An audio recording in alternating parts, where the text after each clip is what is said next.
vamos a hablar de cómo los números complejos se relacionan con el electromagnetismo.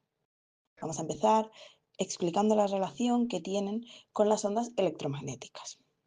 La forma de representar una onda electromagnética es mediante la utilización de ondas sinusoidales. Por ello, vamos a ver la relación que existe entre los números complejos y este tipo de ondas, y cómo la utilización de estos números complejos nos permite agilizar el tratamiento matemático de estas. Un número complejo lo podemos escribir de manera cartesiana como z es igual a x más ii. Es decir, que si generamos un plano con un eje real y otro imaginario, podemos entender este número como un punto, siendo x su parte real e y la imaginaria. De igual forma, podemos representar este punto utilizando coordenadas polares, identificándolo por su distancia al origen y el ángulo que forma con el eje real. De esta manera, nos quedaría que un número complejo escrito en forma polar está en función del valor de r y del coseno y el seno del ángulo. Las fórmulas de Euler que vemos en pantalla nos relacionan las funciones trigonométricas y las exponenciales complejas. Si trabajamos con ella, podemos llegar a unas expresiones para el seno y coseno en función de números complejos. Si introducimos estas dos expresiones en la forma trigonométrica de un número complejo que habíamos evaluado antes, podemos llegar a una forma de expresar un número complejo como z igual a r por la exponencial de i por θ. Es decir, que tendríamos toda la información de nuestro número complejo escrita en base a una exponencial. ¿Cómo se relaciona esto con las ondas? Pues bien, cualquier onda puede representarse como la suma de funciones senos y cosenos. Por tanto, vamos a ver la relación que existe entre esta nueva forma de escribir los números complejos y estas ondas. Una onda sinusoidal puede escribirse como aparece en pantalla, como una función que depende del tiempo y que tiene como parámetros la amplitud a, la frecuencia angular omega y la fase de la señal θ.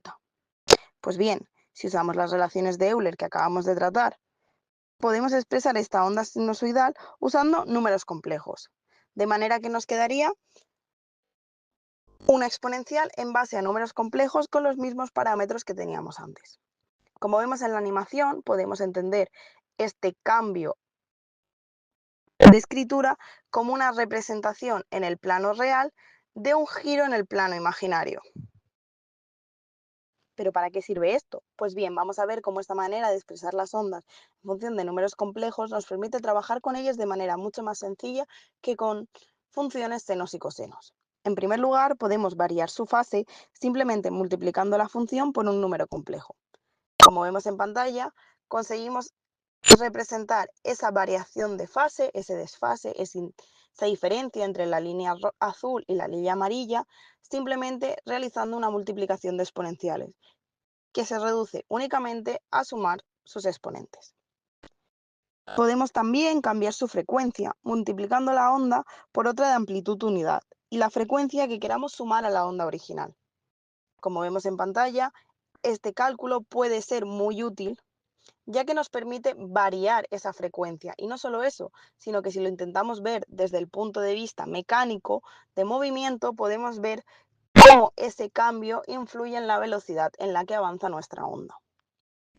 Por último, pero no menos importante, podemos transformarla en un valor constante, en una onda que no varía con el tiempo, cancelando su frecuencia completamente, simplemente multiplicando la señal por una función exponencial elevada a la menos vi a la menos vt. Llegados a este punto, sabemos lo complejas que pueden llegar a ser las señales, una corriente eléctrica, una onda de sonido o incluso una vibración mecánica. Si pudiéramos observarlas en el tiempo, veríamos algo sucio, lleno de irregularidades, difícil de predecir y aún más difícil de analizar directamente. Pero lo cierto es que detrás de toda esa complejidad existe un orden sorprendente. Toda señal puede descomponerse como una combinación de ondas más simples. Para entenderlo mejor, pensemos en una canción. A simple oído escuchamos una sola melodía, una mezcla compacta de sonidos. Sin embargo, si la analizamos, descubrimos que está formada por distintos instrumentos, la guitarra, la voz, la percusión, y cada uno de ellos, a su vez, puede descomponerse en ondas todavía más simples, cada una con su frecuencia y su amplitud características. En matemáticas, esta capacidad de separar lo complejo en lo simple es precisamente lo que hace la transformada de Fourier. Y lo más interesante es que toda esta estructura se sostiene gracias al uso de los números complejos. En las siguientes secciones veremos cómo estas herramientas, que empezaron como una extensión abstracta de los números reales, se convierten en el lenguaje natural para describir, analizar y comprender el comportamiento de las ondas.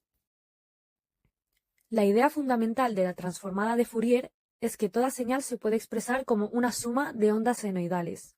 Y, como no podía ser de otra manera, la mejor herramienta para trabajar con ondas es el propio número complejo. Sabemos que una onda puede escribirse en forma de senos y cosenos, pero eso nos obliga a tratar por separado la amplitud y la fase de cada componente. Para evitar esa complicación, usamos la identidad de Euler. De este modo, un único número complejo puede representar simultáneamente la amplitud y la fase de la onda. El módulo indica cuánto de esa frecuencia hay y el argumento indica cómo está desplazada en fase con respecto a las demás. Así, describir una señal se convierte en sumar muchas exponenciales complejas. La transformada de Fourier directa nos permite pasar del dominio del tiempo al dominio de la frecuencia. Aquí, f es un número complejo que contiene toda la información sobre cada componente, su magnitud y su fase. Y para completar el ciclo, la antitransformada de Fourier hace el camino inverso. A partir de f, podemos reconstruir exactamente la señal en el tiempo. Geométricamente, podemos imaginar un vector por cada término, rotando en el plano complejo. La señal original se obtiene sumando todos esos vectores. En otras palabras, gracias a los números complejos podemos descomponer y recomponer señales complejas de manera elegante y eficiente. Ahora veremos cómo funcionan los circuitos y cómo usamos la transformada de Fourier para estudiarlos. Y tras estas ilustradas explicaciones de mis compañeras en tanto en cuanto a la relación de los números complejos para con las ondas y la transformada de Fourier, abordamos ahora otro campo en el que serán fundamentales, los circuitos de corriente alterna. Bien, en bachillerato y en primero de carrera trataron siempre de explicarnos el funcionamiento de esta corriente de una manera un tanto reducida. Siempre empleábamos que si coseno, que si fasores, que si flechitas que giran, pero ¿giros? ¿No será que hay algo más? ¿Qué números están muy relacionados con los giros? Introducimos entonces los números complejos en nuestra maquinaria matemática de los circuitos de corriente alterna. Podemos observar ahora que la fuerza electromotriz y la corriente presentan expresiones mucho más interesantes y acordes a esos giros. Y por otro lado, a la expresión de la corriente le introducimos un desfase. Pronto veremos por qué. Bien, introducimos ahora un concepto sumamente importante en electrotecnia, los circuitos RLC. Estos circuitos presentan un inductor, un capacitor y una resistencia de las de toda la vida. No obstante, nosotros vamos a empezar con un caso mucho más sencillo. Vamos a partir de un circuito inductivo puro. Si partimos de la diapositiva anterior y esa ecuación que hemos visto para los circuitos inductivos puros, y le introducimos la fuerza electromotriz con esa exponencial bonita que ha resultado de introducir los números complejos, podemos desarrollar un poco y llegar a un resultado muy bonito y de una forma muy sencilla. Bien, comenzamos con esta integral sencilla. Es sabido por todos que la exponencial se lleva muy bien con este tipo de integrales y que no va a dar ningún tipo de problema. Si vamos calculando poco a poco y reordenamos al final, obtenemos esa nueva amplitud. Muy bien, es una nueva amplitud para la corriente, algo interesante y que veremos que cumple la ley de Ohm. Y lo que es más importante todavía, podemos observar que la corriente está desfasada a 90 grados con respecto a la fuerza electromotriz, lo cual ya se corresponde, y tiene más sentido, con ese desfase que hemos metido hace un rato, esa phi que dije que más tarde diría para qué era. Muy bien, ahora vamos a ampliar un poco nuestro circuito. Vamos a meter directamente un circuito RLC completo. Vamos a introducir los elementos que faltaban, la resistencia, la impedancia y el capacitor, y a inducir una fuerza electromotriz, con un generador. Tenemos esta ecuación describiendo el circuito.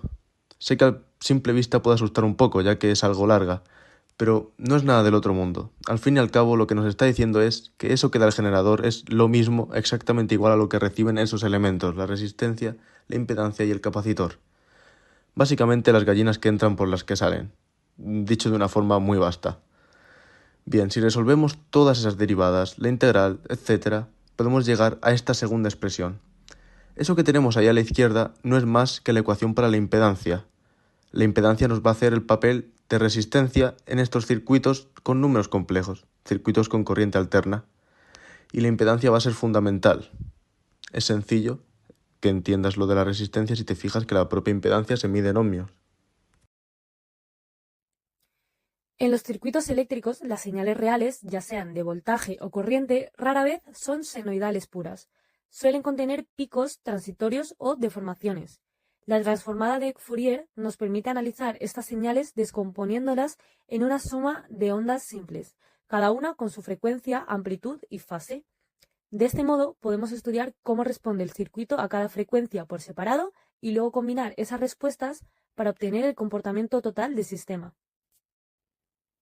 En la práctica, esto significa que multiplicamos el espectro de la señal f por la función de transferencia del circuito, h, para conocer su respuesta en frecuencia. Aplicando después la antitransformada de Fourier, recuperamos la señal de salida en el dominio del tiempo.